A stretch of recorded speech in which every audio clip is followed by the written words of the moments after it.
All right. Of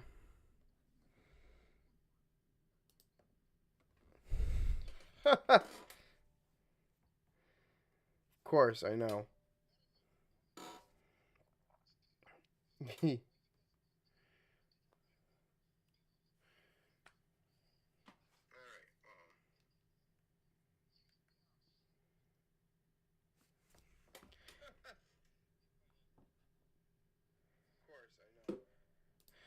Fucking. Okay, hold on.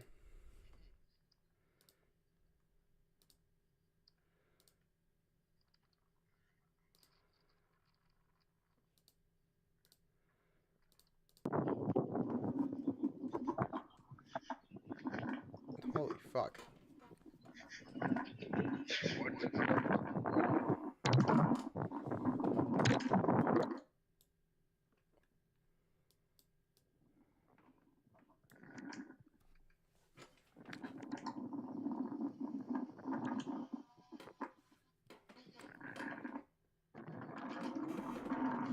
I can't, like.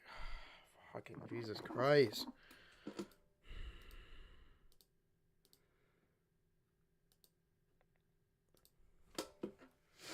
Alright, I don't know how this works because fucking they can't hear, they're not going to be able to hear you.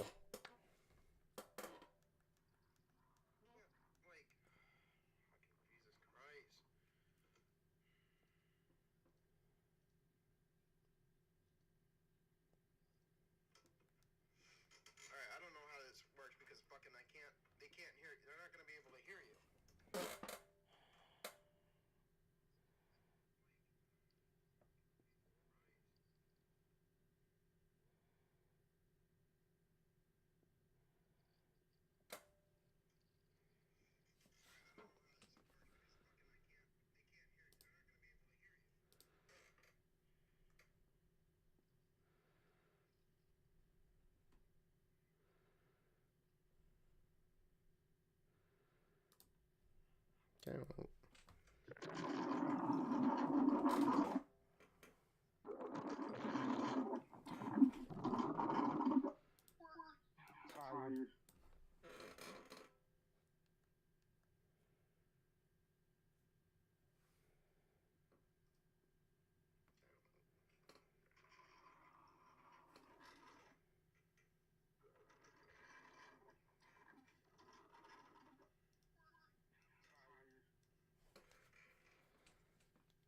Well, apparently, I guess, like, if I do it this way, it's just gonna fucking echo.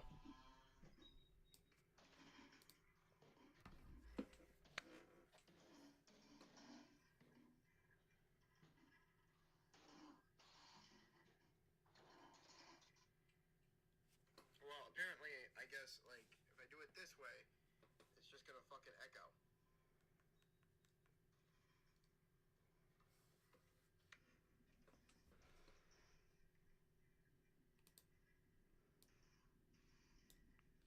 Lewis, you still there? Yes. Okay. Yes.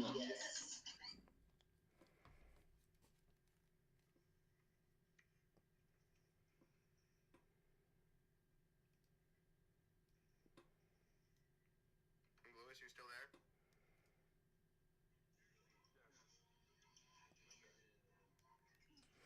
All right, we'll do it. I think we're gonna have to do it this way, just because, like, it's the only way you're gonna be heard. So,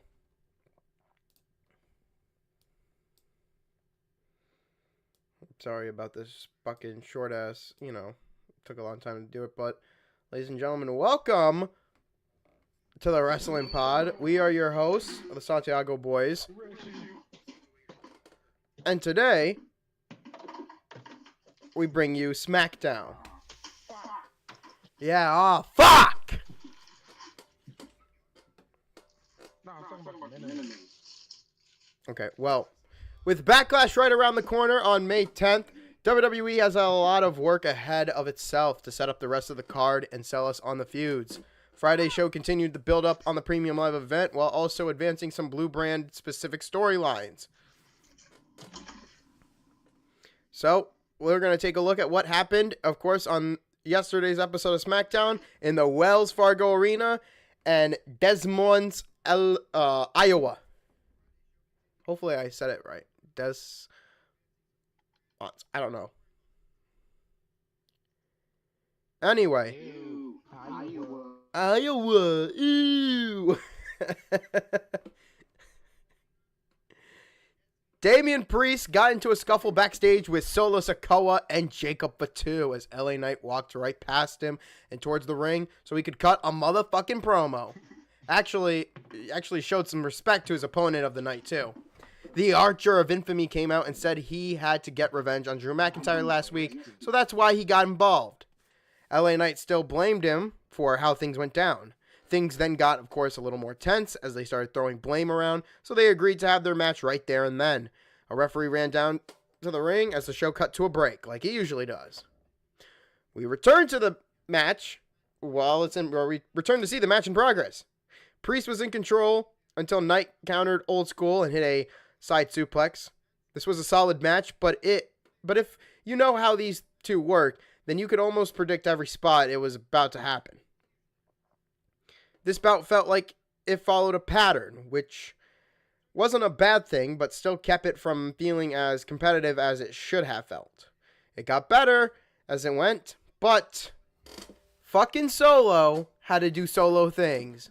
He drew a DQ and ruined the fucking match. So LA Knight and Priest worked together to take him out before Fatu. You sound like an idiot.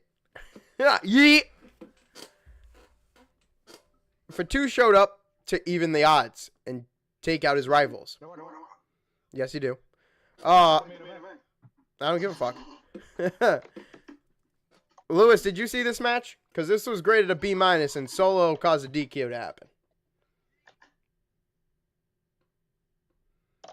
Yo, I'm not even gonna lie. I was going to watch SmackDown. And then I fell asleep. I was so tired yesterday.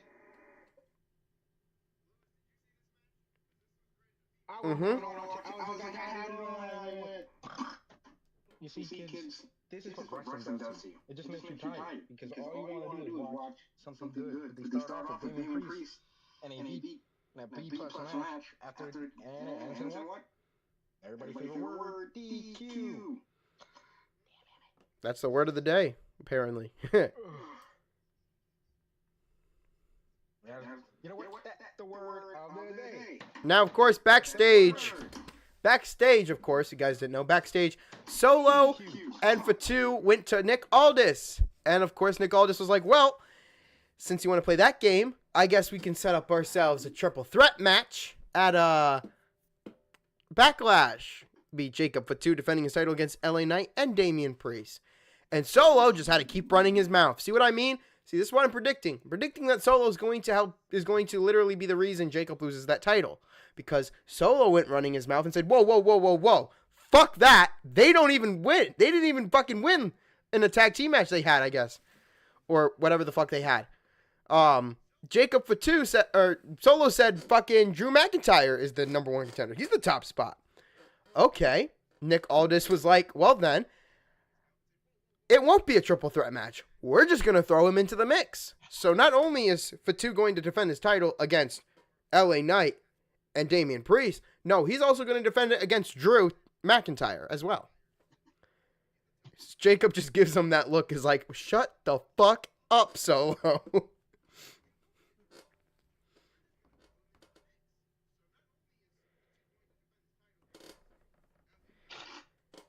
Backlash is just building up to be good.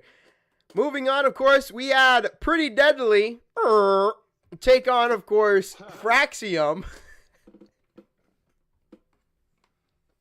I think I'm going to do that every time for Pretty Deadly, man. They're going to get a fart noise. Because it's pretty deadly. So. Yeah. Are you going to hear me go? One word. I swear to God, you're going to do that through the entire show. Yeah. We're going to have some fucking problems. Oh, hell yeah. I'm just going to fucking ignore you all day. Why? You...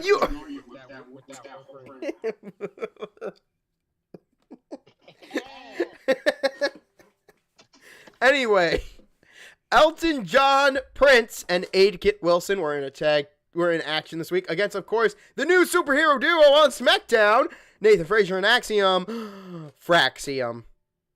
The High Flyers had the upper hand at first, but Wilson and Prince eventually found a way to use their size advantage to take control. Both of these teams relied heavily on double team offense, so we got to see a lot of 2-on-1 spots throughout the match. Pretty Deadly had a good showing until they, of course, ended up having a botch in the ring. If you guys didn't catch it, I think it was Elton Prince who got hit hard in the face and forgot to kick out. So, other than that, good showing from them. This match was all about making Fraxium look good, though, and it accomplished its goal. As Frazier, of course, hit a Phoenix Splash after Axiom hit a Spanish Fly. So this was graded, of course, a B. What are your thoughts on Fraxium, Lewis? Yeah.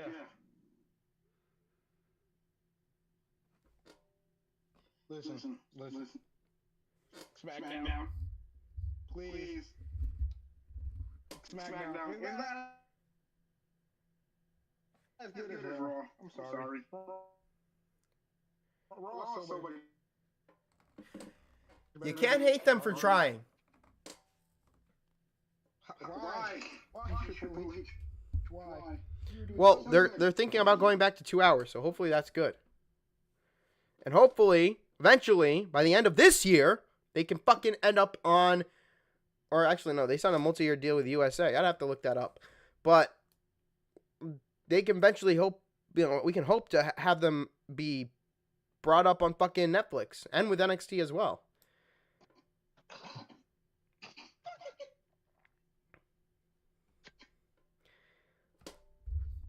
Anyway, moving forward, of course, next up, we had a little brawl and promo here. Of course, Nia Jax came out to give a brief promo that ripped right into Tiffany, who, of course, would come out and interrupt her right away. It didn't take long for Naomi to come out and claim her stake at the fucking title before Jade Cargill came out and was like, bitch, I'm still not done with you.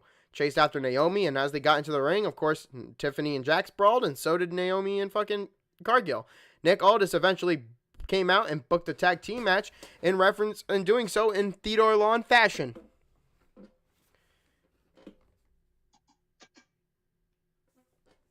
But what came next was Aleister Black's first match returning to the WWE, and of course The Miz fell victim. See, Carmelo Hayes was also with the A-lister in his corner, so there's that team. Of course, Melo don't Miz.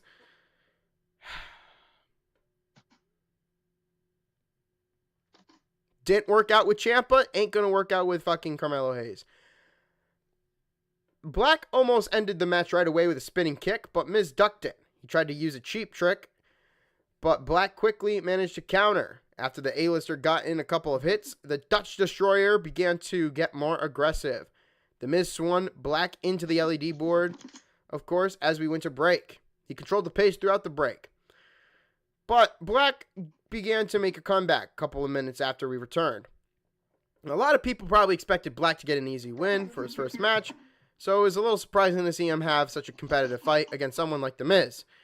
But that is not a negative. The Miz is a former world champion, so he shouldn't be jobbing to anyone. He shouldn't be jobbing to anyone anyways. Well, then stop treating him like a fucking jobber and actually make him feel like a world champion. You bitch. Or he wouldn't have to.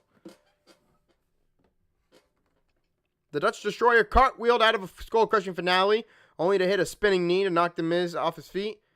He, of course, then hit the Black Mass after surviving a distraction from Carmelo Hayes, and sitting there watching as Carmelo Hayes, of course, tried to attack him. Lewis, what are your thoughts of Aleister Black possibly being in a feud with, of course, one of your favorites, Carmelo Hayes?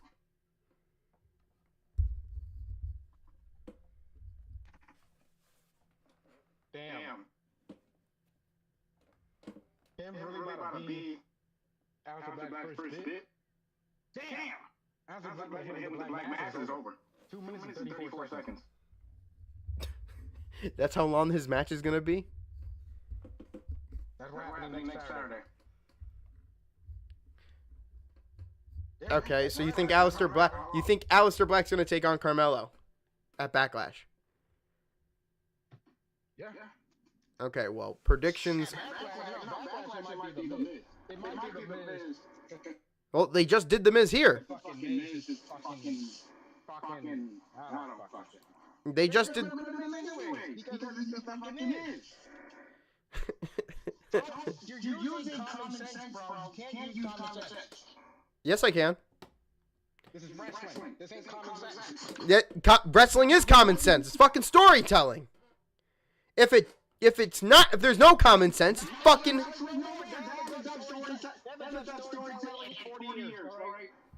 Well, they're telling a story here. They're telling a story about a man who left WWE, went to jumped ship to AEW, and came back and fucking knocked a former world champion off his feet, aka The Miz, who really shouldn't be jobbing to anyone, but has felt like a fucking jobber.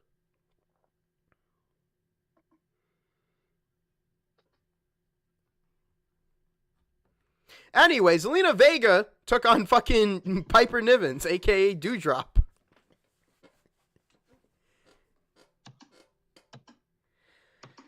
Zelina Vega just won the U.S. title last week, but she didn't wait long to get back to the action as she battled Piper Niven, the ally of the woman she beat for the title. So Chelsea Green and Alba Fire were at ringside for support as Niven tried to use her power advantage to push the champion around. Vega had another advantage herself, of course the speed advantage, to avoid her grasp and hit any kind of offense she could. Niven took control after dropping Vega on her face. We returned from a break to see Vega trying to build some momentum, only to end up getting hit with a senton. This wasn't perfect, or even close, but it was a surprisingly competitive fight that gave Niven more of a chance to shine than she has had in a long time. Sadly for her, Vega picked up the win after Green accidentally hit Niven when trying to interfere. Actually, no, it was the other way around. Vega picked up the win after Niven accidentally hit Chelsea Green because she was trying to distract, and rolled her up. And then you hear Wade Barrett in the commentary. Oh no! So this was a B-. The tag team match, or the match against The Miz was a B. Yeah, I think we're on a roll here. Lewis, how do you feel about Vega being champion?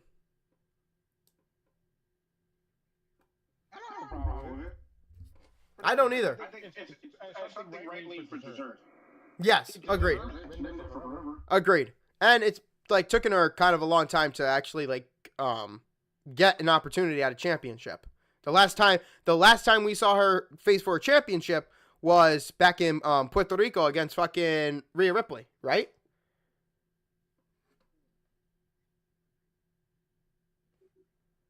Yeah. I think that's the last time.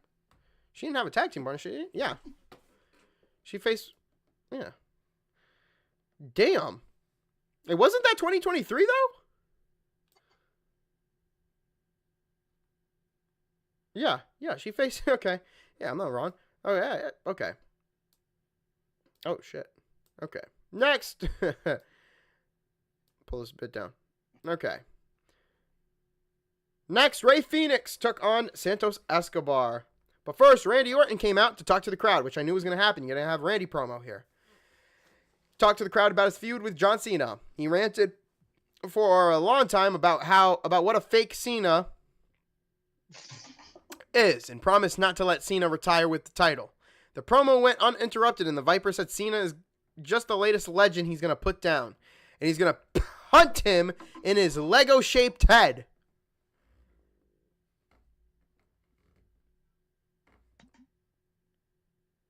I think the best part about it too is that backstage, R-Truth would run into Randy and be like, "Dog, you ain't gonna beat Cena. You my childhood hero, man.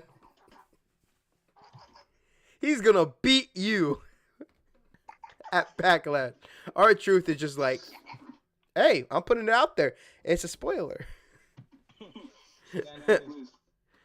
The next match was Rey Fenix taking on Santos Escobar, who has been on the sidelines for a long time. serving as the manager for Los Garzas. No, he's actually been on the sideline because you haven't been able to do anything with him. So now you have something for him. And so we got this match. Escobar's approach to Phoenix earlier in the show, and they had ended up having a disagreement that led to this match. Sure. They locked up, and Santos immediately went for a waist lock. These are two men who know each other very well and are basically the topome of Lucha Libre in WWE. So they worked well together right from the get-go. Escobar kept trying to tell Phoenix they should join forces while he was hitting chops. I don't know why, especially after the no, but they didn't use any kind of neck break speed some people may have expected. But they kept the pace steady and sprinkled in some big spots throughout the match instead of just going for every big move they could, because that's what AEW does. So it very much gave this match a more logical flow. Everything they did looked great, and WWE wants to extend this into a full feud. This should just be the cracking of the surface of what they can do. So Phoenix was able to score the victory after a meteor from the top rope, and of course ended a fantastic performance. So this was great. An A-, pretty much a pretty good fucking match that they've had.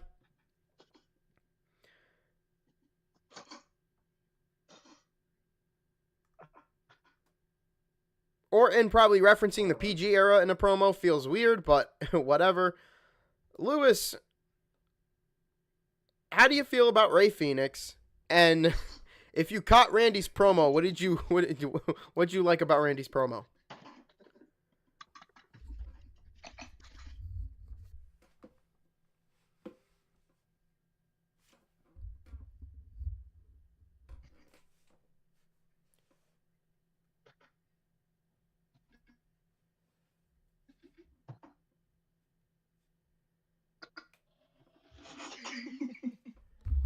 Lewis.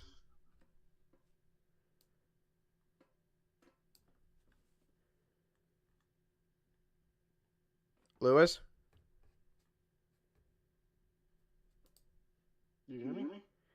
Yeah, can you hear me? You hear me? I asked you.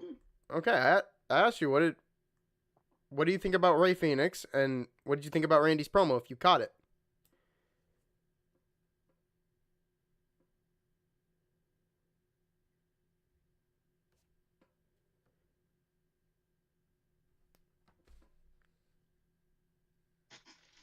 Randy Orton. Yes. You just mad because John Cena has raised his kids more than him.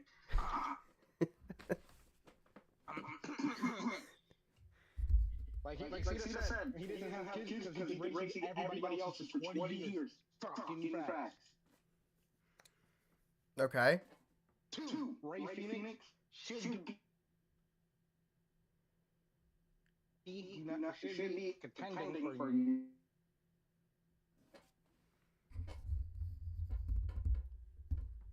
You guys are champion. And again, one word, 4 letters. He.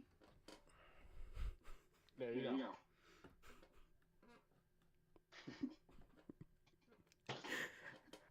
Three. Yeah.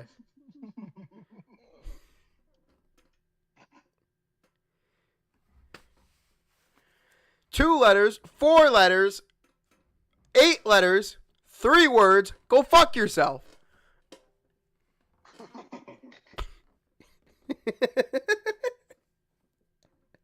So, because we didn't have a little fucking main event here set up, we had to have Jade Cargill and Tiffany team up to take on, of course, the Samoan duo. Naomi and Nia Jax took on Jade Cargill and Tiffany Stratton. This week's main event is brought to you by Aldis. Yeah. Or what should say? Fucking Old Spice. Because that's what Nick Aldis be using backstage. So, this tag team match was booked by Aldis earlier in the show, if you guys... I mentioned it. Nia Jax and Naomi took on Cargill and Stratton. The two sets of rivals paired off, beginning the fight as soon as the bell rang. The referee waited until Nia Jax and Tiffany rolled out of the ring to declare Naomi and Jade the legal competitors. Jade Cargill had the upper hand at first, but Naomi turned the tables and began taunting her as she beat her down. This match played out as expected. The rivals fought a little harder when they were in the ring with each other than they did against the other opponents to make those feuds feel more personal. And it worked for the most part. A decent match, but it definitely fell short from what it should have been in the main event. And the big moment when Jade powerbombed Jax for the win definitely closed it out on a high note, though. And of course, we did see Cargill and Stratton have a face-off, which then ended with Naomi attacking them and standing tall with the title. So, this was graded a B-. Lewis, what are your thoughts on the women's division situation here?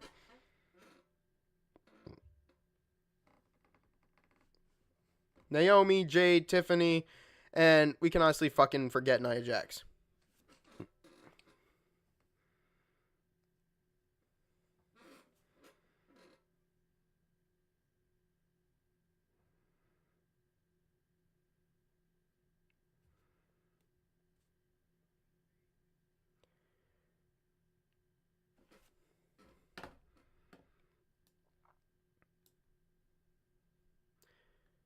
Okay, well, I'll be honest. They probably are setting up another fatal four-way. Or they're just gonna do they're gonna do a triple threat match next week, and the winner of that will face Tiffany. And the winner of that should either be Naomi or Nia Jax. Triple threat. You think a triple threat as well?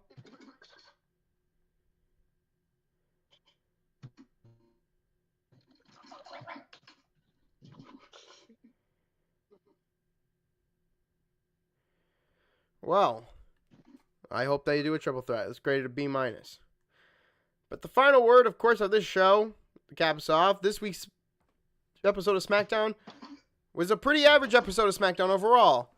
But there was also a cloud hanging over this show. A dark cloud. A cloud that had, of course, the words release on it. This afternoon into the evening, several releases were announced that included a variety of names from NXT and the main roster. And the two of the most surprising names being Shayna Baszler and Braun Strowman. Actually, not really surprising because they've been released before. It's always hard to get into the mood to enjoy WWE on the same day as mass releases. But the people who were featured on the show tonight did a good job giving the crowd an enjoyable show. Nothing we saw made any significant advancements to any storyline, but we did get an incredible, entertaining match between Escobar and Phoenix. It should also be noted that Fraxium and Pretty Deadly was an enjoyable performance, but it's hard to top two of the best luchadors in the world having a clean match.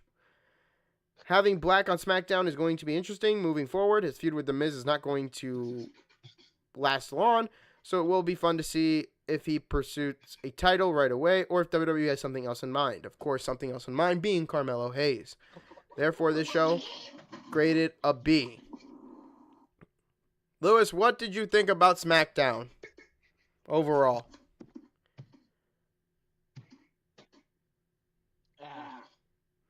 A-S-S. Yeah. Three letters. One word. Ass. But better than that, because I know a man who loves to stick to about 4 letters. One word. Yeah.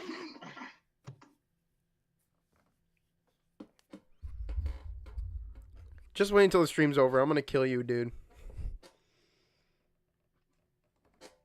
Anyway. That was Friday Night SmackDown. Next week, of course, as you guys know, we're going to have Backlash. Monday Night Raw review, of course, on Tuesday. The predictions will be next Thursday. And you'll get SmackDown before Backlash on Saturday. And then the review will be, of course, the next Sunday. So, Lewis, is there anything you want to say? Yeah. I do got something to say, yeah. One word.